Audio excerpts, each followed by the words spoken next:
ভোলার বোরহানউদ্দিনে কবরস্থানের জন্য নির্ধারিত জমি দখল করে স্থাপনা তৈরির অভিযোগ উঠেছে স্থানীয় ভূমিদস্যুদের বিরুদ্ধে। এই ঘটনায় ক্ষুব্ধ প্রতিক্রিয়া জানিয়েছেন স্থানীয়রা।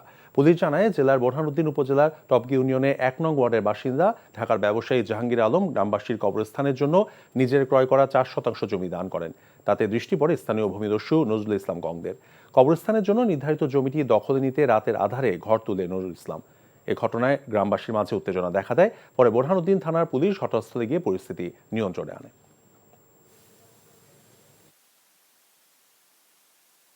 ফজর নামাজ পড়ে আসলাম, আসার পরে তখন আমার ভাই সবার ডাকিয়া গড্ডা করে আর মনে করছি করতে করতে হাইস করতে মনে করেন আমার গড্ডা করতে ১-২ ঘন্টা গেছে।